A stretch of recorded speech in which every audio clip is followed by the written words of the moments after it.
तेलंगाना का एक ज़िला है वारंगल और इसी ज़िले के थाना गिचिकोंडा क्षेत्र के गोरेकोंडा गांव के बाहर गोदाम से सटे हुए कुएं के पास सैकड़ों लोगों की भारी भीड़ जमा थी।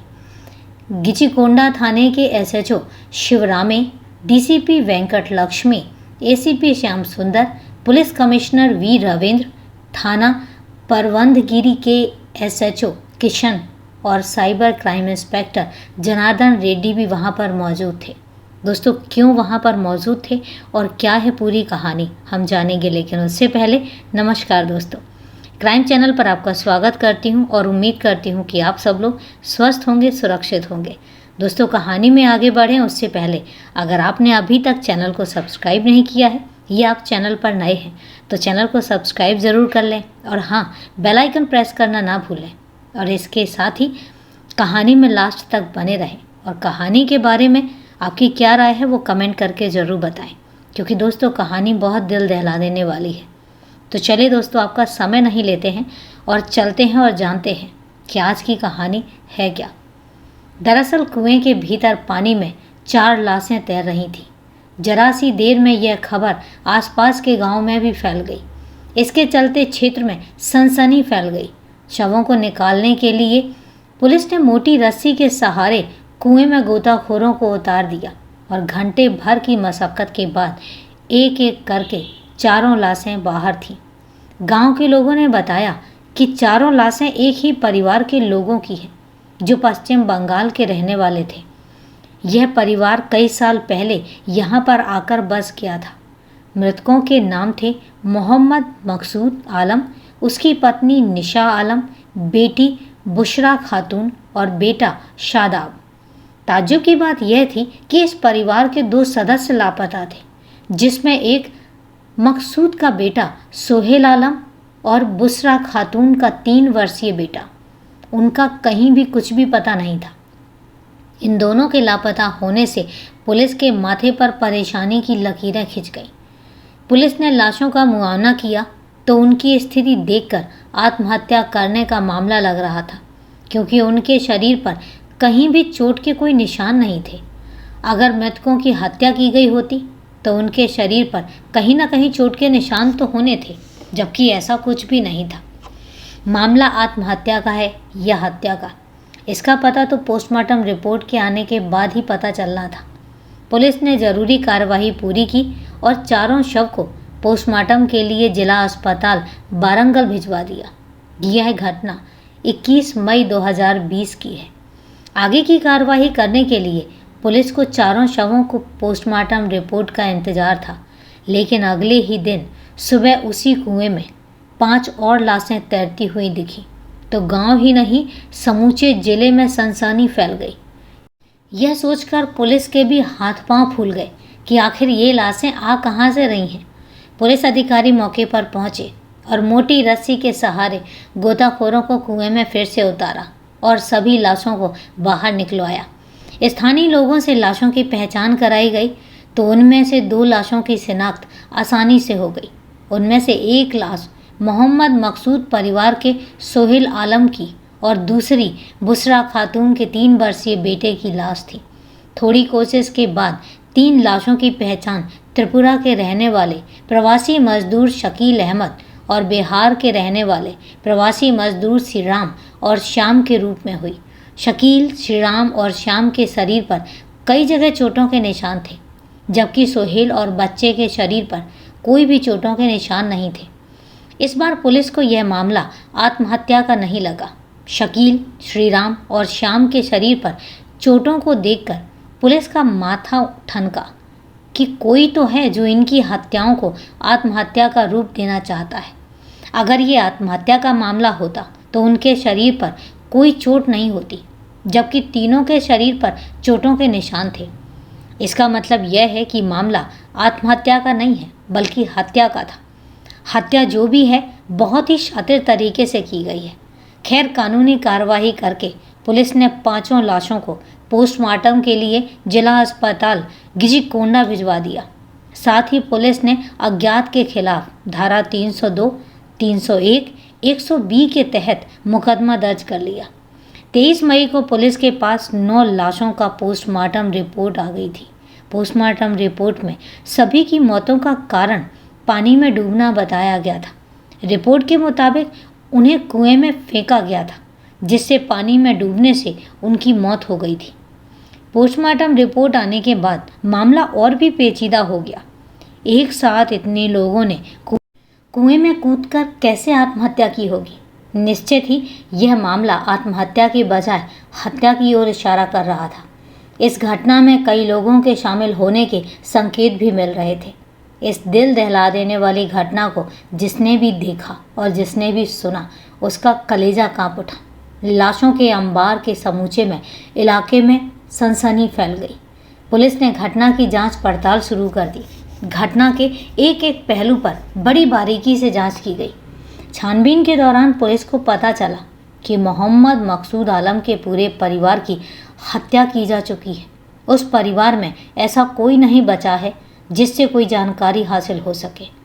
इससे एक बात स्पष्ट हो गई थी कि हत्यारे जो भी थे, इस परिवार से रंजिश रखते थे, तभी पूरे परिवार का खात्मा कर दिया गया। पुलिस का माथा यह सोचकर ठनका हुआ था कि हत्यारों ने मकसूद के परिवार के साथ साथ 3 प्रवासी मजदूरों की हत्या क्यों की? उस परिवार से इनका क्या कनेक्शन हो सकता है? इस गुत्थी को सुलझाने का पुलिस के पास एक ही रास्ता बचा था। वह था मृतकों के फ़ोन की कॉल डिटेल्स। कॉल डिटेल्स के आधार पर ही गुत्थी को सुलझाया जा सकता था, लेकिन पुलिस के पास मृतकों के फ़ोन नंबर ही नहीं थे। ताज्जुब की बात यह थी कि मकसूद के घर के सभी मोबाइल गायब थे। इससे एक बात तो पक्की थी कि इस लोमहर्षक घटना में मकसूद का कोई करीबी शामिल रहा होगा। उसके पकड़े जाने पर ही घटना का खुलासा हो सकता है। बहरहाल जांच पड़ताल के दौरान पुलिस के हाथ एक मजबूत सूत्र लगा, जिसके सहारे वह मृतकों के फ़ोन नंबर हासिल करने में कामयाब हो गई। दरअसल मोहम्मद मकसूद की पत्नी निशा आलम के बड़े भाई की बेटी रफ़ीका मकसूद के घर से थोड़ी दूरी पर अपने 3 बच्चों के साथ किराए के कमरे में रहती थी। रफ़ीका की सबसे बड़ी बेटी 15 साल की थी। उसका नाम शाइस्ता था। शाइस्ता की मां रफ़ीका करीब 2 महीने से रहस्यमय ढंग से लापता थी।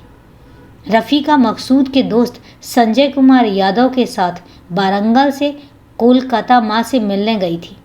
3 दिन बाद संजय तो वारंगल वापस लौट आया था, जबकि रफ़ीका वापस नहीं लौटी थी। मकसूद के पूछने पर संजय ने उन्हें बताया कि रफ़ीका अपने रिश्तेदारों के यहाँ रुक गई है। कुछ दिनों बाद घूम फिर कर वापस आएगी। चिंता की बात कोई भी नहीं है। कई दिन बीत जाने के बाद भी जब रफ़ीका बच्चों के पास वापस नहीं लौटी तो मकसूद को चिंता सताने लगी। पुलिस को यह भी जानकारी मिली थी कि मोहम्मद मकसूद ने जब संजय से रफ़ीका के बारे में पूछा तो वह विदा गया। उसके बाद दोनों के बीच में काफ़ी विवाद भी हुआ। 20 मई 2020 को मकसूद के बड़े बेटे शादाब का जन्मदिन था। बेटे के जन्मदिन पर उसने घर पर एक छोटी सी पार्टी का आयोजन किया था। पार्टी में मकसूद के परिवार के अलावा उसका दोस्त शकील और पड़ोस के 2 प्रवासी मजदूर श्रीराम और श्याम शरीक हुए थे। पार्टी रात 10 बजे तक चल रही थी। शाइस्ता के बयान से संजय का चरित्र शक के दायरे में आ गया। शाइस्ता ने पुलिस को मकसूद आलम, उसकी पत्नी निशा आलम, बेटी बुशरा और दोनों बेटों शादाब और सोहेल के फ़ोन नंबर दे दिए। पुलिस ने मकसूद आलम के फ़ोन की कॉल डिटेल्स निकलवाई। शाइस्ता के द्वारा पुलिस ने संजय का भी फ़ोन नंबर हासिल कर लिया था। उसके नंबर को पुलिस ने सर्विलांस पर लगा दिया था ताकि उसकी हर गतिविधि पर नज़र रखी जा सके। मकसूद की कॉल डिटेल से पुलिस को पता चला कि संजय और मकसूद के बीच कई बार लंबी लंबी बातें भी हुई हैं। घटना वाले दिन शाम 6 बजे के करीब मकसूद ने संजय को कॉल किया। मकसूद का फ़ोन 4 घंटे चालू रहा। फिर रात 10 बजे उसका और उसके पूरे परिवार के फ़ोन बंद हो गए। परेशान करने वाली बात तो यह थी कि घर के सभी सदस्यों के फ़ोन एक ही समय पर कैसे बंद हो सकते हैं। इसका मतलब साफ था कि उस वक्त हत्यारे मकसूद के घर पर मौजूद थे। उन्होंने ही फ़ोन स्विच ऑफ करके अपने कब्जे में ले लिए होंगे ताकि पुलिस उन तक आसानी से ना पहुंच सके। दिल दहला देने वाली घटना को घटे हुए 3 दिन बीत चुके थे। घटना को लेकर समूचे राज्य में दहशत थी। पुलिस पर जनता का काफ़ी दबाव भी बना हुआ था। लोग मांग रहे थे कि घटना का खुलासा जल्द से जल्द करके हत्यारों को जेल भेज दिया जाए। जल्द खुलासा ना होने पर लोगों ने पुलिस प्रशासन के खिलाफ बड़ा आंदोलन करने की चेतावनी भी दे दी। पुलिस कमिश्नर वी रविंद्र ने डीसीपी वेंकट रेड्डी को घटना का खुलासा जल्द से जल्द करने का आदेश भी दे दिया। घटना की छानबीन में यह मामला आत्महत्या का नहीं था, बल्कि हत्या का प्रमाणित हो चुका था। मृतक मकसूद का दोस्त संजय कुमार यादव शक के दायरे में पहले से ही आ चुका था। अब तक की जांच के दौरान जुटाए गए साक्ष्य संजय के खिलाफ गवाही दे रहे थे। 24 मई 2020 को पुलिस ने शक के आधार पर संजय को गिचिकोंडा से हिरासत में ले लिया। जब उससे पूछताछ की गई तो वह बार बार खुद को निर्दोष बताता रहा। पुलिस ने जब उससे सख्ती की और उससे रफ़ीका के बारे में पूछा तो उसके चेहरे की हवाइयाँ उड़ने लगी। संजय समझ चुका था कि अब और देर तक नाटक नहीं चलने वाला है।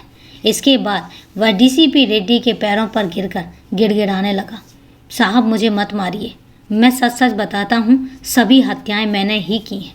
क्या?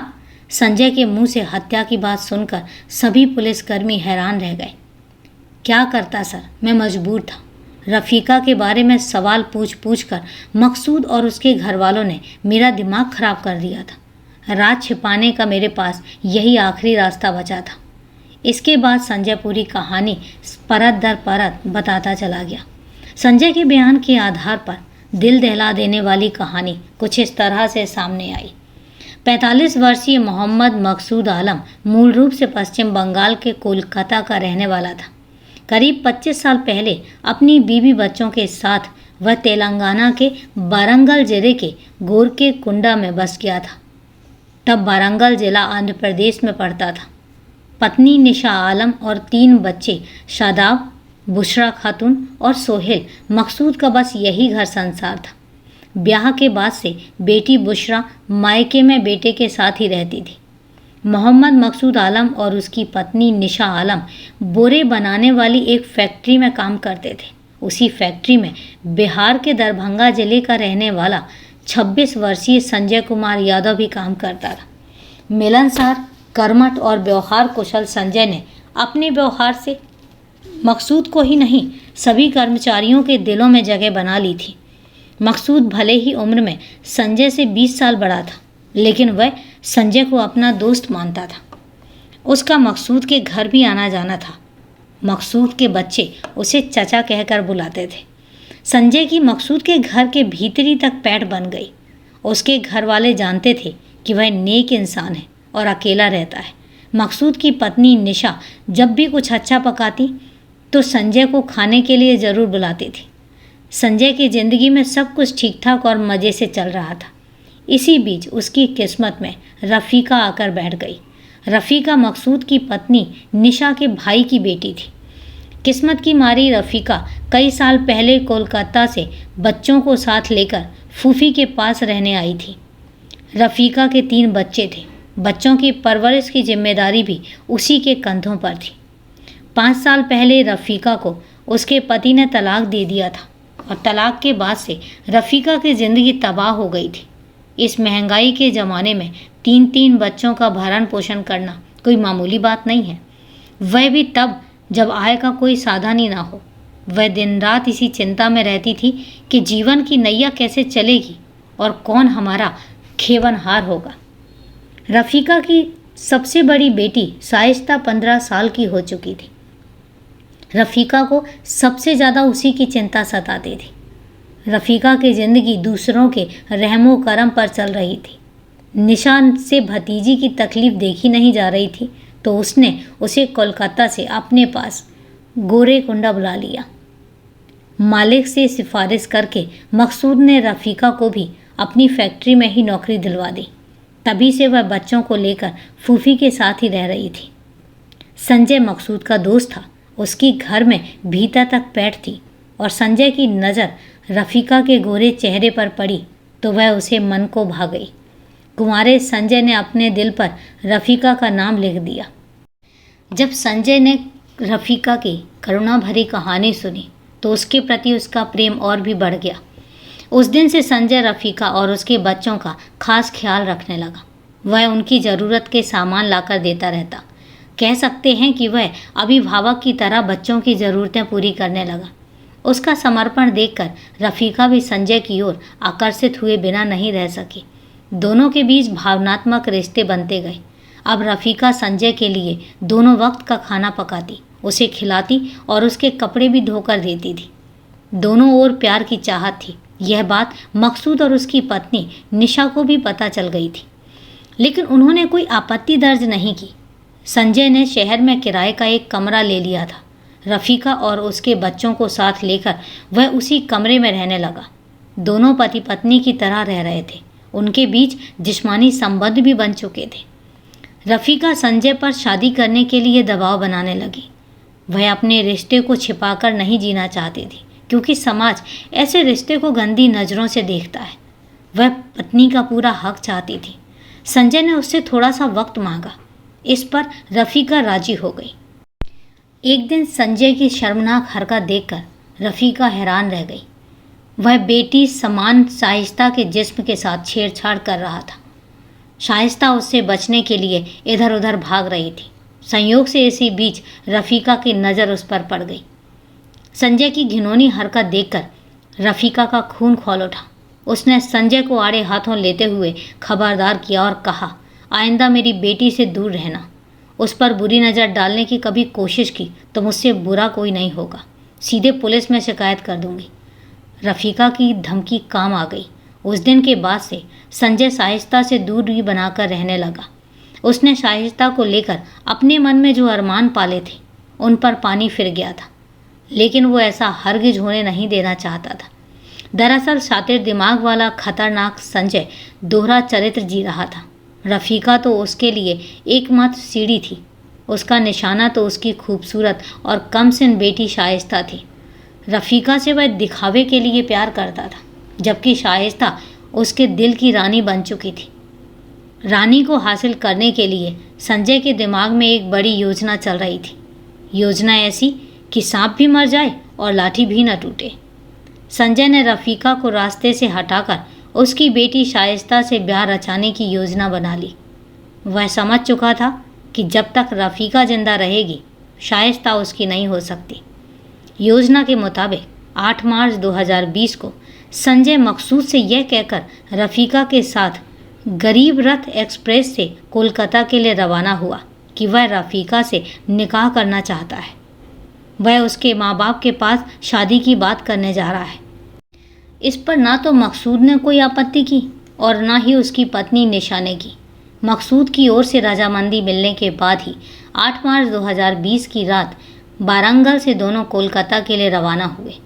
उसके तीनों बच्चे घर पर ही मौजूद थे। घर से निकलने से पहले रफ़ीका ने बच्चों से कह दिया था कि वह संजय के साथ माँ से मिलने कोलकाता जा रही है। 4 दिनों बाद वापस लौट आएगी। तुम सब ठीक से रहना, अपना ख्याल रखना और किसी चीज़ की ज़रूरत पड़े तो निशा फूफी से कहकर ले लेना। खैर, उस रात रेलगाड़ी वारंगल से तडेपल्लपुरम पहुंची तो रफ़ीका को पलकें झपकने लगी। वह सो गई तो संजय ट्रेन से प्लेटफॉर्म पर उतरा। स्टॉल से उसने एक पैकेट छाछ ले लिया और वापस ट्रेन में अपनी सीट पर आकर बैठ गया। एक डिब्बे में छाछ पलटकर उसने बड़ी सफाई से उसमें नींद की 10 गोलियों का चूरण मिला दिया। जब दवा छाछ में घुल गई तो उसने नींद में सोई रफ़ीका को जगाकर छाछ पिला दी। छाछ पीने के बाद वह फिर से सो गई। उसे क्या पता था कि जीवन का हमसफ़र बनने वाला संजय यमराज बनकर उसकी ज़िंदगी छीनने वाला है और अब वह चंद पलों की मेहमान है। थोड़ी देर बाद दवा ने अपना काम दिखाना शुरू किया। संजय ने रफ़ीका को हिला डुला कर देखा तो वह बेसुध पड़ी थी। उसी दौरान बड़ी सफाई से उसने उसी के दुपट्टे से उसका गला घोंट दिया। फिर मौका देखकर रफ़ीका को अंधेरे में तडेपल्लीपुरम और राजमुंद्री रेलवे स्टेशन के बीच रेलगाड़ी से नीचे गिरा दिया। वह मन ही मन खुश हो रहा था, क्योंकि उसके और शाइस्ता के बीच का रोड़ा अब हमेशा हमेशा के लिए निकल चुका था। रफ़ीका को ठिकाने लगाने के बाद सितमगर आशिक संजय अगले रेलवे स्टेशन से राजमुंद्री पर उतर गया। पूरी रात उसने स्टेशन पर बिताई। फिर अगले 2 दिनों तक वह राजमुंद्री शहर में रहा और तीसरे दिन अकेले वारंगल वापस लौट आया। संजय को अकेला आया देखकर मकसूद को अजीब लगा। उसने उससे रफ़ीका के बारे में पूछा तो उसने झूठ बोल दिया कि रफ़ीका अपने एक रिश्तेदार के यहाँ रुक गई है और 2-4 दिन में वापस लौट आएगी। पता नहीं क्यों संजय का यह जवाब मकसूद के गले ही नहीं उतर रहा था। फिर उसने सोचा कि हो सकता है लंबे समय के बाद वह मायके गई है, किसी रिश्तेदार से मिलने का मन हुआ होगा तो रुक गई होगी। 2-4 दिन में खुद ही वापस लौट आएगी। आखिर बच्चों की भी तो चिंता होगी उसे। रफ़ीका को कोलकाता गए हुए 10 दिन बीत चुके थे। ना तो रफ़ीका घर वापस लौटी और ना ही उसने फ़ोन किया था। माँ को लेकर बच्चे भी अब परेशान थे। संजय से पूछने पर वह गोलमोल सा जवाब दे देता था। मकसूद भी उससे पूछ कर परेशान हो चुका था। फिर मकसूद ने रफ़ीका की माँ के पास फ़ोन किया और उसके बारे में पूछा। उसकी माँ ने कहा कि रफ़ीका तो यहाँ आई ही नहीं। यह सुनकर मकसूद का माथा ठनक गया। उसे यह समझते देर नहीं लगी कि दाल में कुछ काला है। संजय ने रफ़ीका के साथ कुछ ज़रूर गलत किया है। इसी बीच कोरोना संकट को लेकर प्रधानमंत्री नरेंद्र मोदी ने लॉकडाउन की घोषणा कर दी, जिससे लोगों के घरों से निकलने में सख्त पाबंदी हो गई। मकसूद जिस कारखाने में काम करता था, एहतियात के तौर पर उसके मालिक ने उसे परिवार सहित शहर से बाहर गोरेकोंडा शिफ्ट कर दिया, जबकि संजय रफ़ीका के बच्चों के साथ वहीं रह रहा था। झूठी बातें कहकर उसने बच्चों को अपनी बातों में उलझाए रखा। उधर मकसूद संजय से फ़ोन करके पूछता रहा कि बताओ रफ़ीका का तुमने क्या किया, वह कहाँ है। रफ़ीका जिंदा होती तो वह आती, वह मर चुकी थी। फिर संजय क्या जवाब देता, इसलिए वह मकसूद से बचने लगा। संजय समझ गया था कि मकसूद को सच के बारे में पता चल चुका है। कहीं मकसूद ने पुलिस को बता दिया तो उसे जेल जाना पड़ सकता है। जेल जाने की सोचकर संजय डर गया। वह जेल नहीं जाना चाहता था। उसी समय उसके दिमाग में एक खतरनाक योजना ने जन्म लिया। उसने सोचा कि क्यों न मकसूद के पूरे परिवार को ख़त्म कर दिया जाए। जब परिवार में कोई जीवित ही नहीं रहेगा तो रफ़ीका के बारे में पूछने वाला कोई है ही नहीं और यह राज सदा के लिए दफन हो जाएगा। खतरनाक विचार मन में आते ही संजय आगे की योजना बनाने लगा। 20 मई 2020 को मकसूद के बड़े बेटे शादाब का जन्मदिन था। संजय जानता था कि मकसूद बेटे का जन्मदिन धूमधाम से मनाता है। उसने सोचा कि अगर खाने में जहर मिला दे तो खाना खाते ही पूरा परिवार यमलोक से धर जाएगा और यह राज बनकर ही रह जाएगा। मकसूद कई दिनों से संजय को बुला रहा था, लेकिन संजय उससे मिलने उसके घर ही नहीं जाता था। वह जानता था कि मकसूद उसे क्यों बुला रहा है। 16 मई को फ़ोन पर मकसूद ने संजय को बेटे के जन्मदिन पर अपने यहाँ आमंत्रित किया। घर पर ही छोटी सी पार्टी का आयोजन है, तुम ज़रूर आना। मकसूद जान रहा था कि वैसे तो संजय आ नहीं रहा है, लेकिन बर्थडे पार्टी नाम पर ज़रूर आएगा। उसी दौरान उसने रफ़ीका के बारे में पूछूंगा। संजय ने पार्टी में सही समय पर आने के लिए हामी भर दी। 18 मई को संजय ने मेडिकल स्टोर से नींद की 60 गोलियां खरीदी और घर में पीस कर रख ली। 20 मई की शाम मकसूद ने संजय को फ़ोन करके याद दिलाया कि उसे बेटे के जन्मदिन पर आना ज़रूर है। संजय ने हाँ में जवाब दिया और कहा कि वह पार्टी में ज़रूर आएगा। 20 मई 2020 की रात 8 बजे संजय मकसूद के घर पहुंचा। घर में उसके परिवार के सभी लोग यानी पत्नी निशा, बेटी बुशरा खातून, बेटे शादाब आलम, सुहेल आलम, 3 वर्षीय नाती के साथ मकसूद का दोस्त शकील मौजूद थे। कारखाने के 2 और मजदूर श्रीराम और श्याम भी वहां आए थे। वे दोनों ऊपर के कमरे में ठहरे हुए थे। इसी बीच संजय मौका देखकर किचन में गया और नींद की 60 गोलियों वाला पाउडर दाल में मिला दिया और बाहर निकल आया। रात 9:30 बजे खाना खाना शुरू हुआ। संजय ने खाना खाने से साफ मना कर दिया। मकसूद और उसके परिवार वाले शकील, श्रीराम और श्याम ने खाना खाया। खाना खाने के कुछ देर बाद ही नींद की गोलियों ने अपना असर दिखाना शुरू कर दिया और एक एक करके सभी नींद की आगोश में समाते चले गए। संजय भी वहीं पर सो गया। संजय रात 12:30 बजे उठा, सभी को हिला डुला कर देखा। किसी के शरीर में कोई हरकत नहीं हो रही थी। इसके बाद संजय ने घर में रखे बोरे में एक एक करके सभी लाश को भरा और घर से बोरा घसीटते हुए गांव के बाहर गोदाम के पास स्थित कुएं में डालता गया। उसका यह काम सुबह 5 बजे तक चलता रहा। सभी 9 लोगों को जिंदा कुएं में डालने के बाद संजय इत्मीनान से घर लौट आया और सो गया। वहां पानी में डूबने के बाद उनकी मौत हो चुकी थी। 21 मई को कुछ चरवाहे अपनी भैंसों को चराते हुए कुएं की ओर गए। उन्होंने भैंसों को चरने के लिए छोड़ दिया और खेलने लगे। खेलते खेलते उनकी प्लास्टिक की गेंद कुएं में जाकर गिर गई। गेंद को देखने के लिए उन्होंने कुएं में झांका तो भीतर का नज़ारा देखकर उनके होश उड़ गए। चरवाहे चीखते हुए उल्टे पांव वहां से भागे। कुएं के भीतर पानी में लाशें तैर रही थीं। चरवाहों ने गांव पहुंचकर इसकी सूचना ग्राम प्रधान को दी। ग्राम प्रधान ने इस घटना की खबर गिचिकोंडा थाने को दे दी। घटना की सूचना मिलते ही SHO शिवरामी पुलिस टीम के साथ कुएं में पहुंचे। कुएं का निरीक्षण किया तो उसमें से 4 लाशें तैरती नजर आई, जबकि 5 लाशें कुएं की तलहटी में बैठ गई थीं, जो अगले दिन पानी पर उतरती हुई नजर आई। पूछताछ के बाद पुलिस कमिश्नर रविंद्र ने प्रेस कॉन्फ्रेंस करके घटना की जानकारी पत्रकारों को दी। संजय ने एक हत्या छिपाने के लिए 9 और हत्याओं को अंजाम दिया था। सबूत मिटाने के लिए उसने सभी के मोबाइल फ़ोन छुपा दिए, जो कि बरामद कर लिए गए। CCTV फुटेज में भी उसे देखा गया था। संजय की घिनौनी करतूत से पूरी मानवता शर्मसार हुई। उसे उसके किए की सज़ा ज़रूर मिलेगी।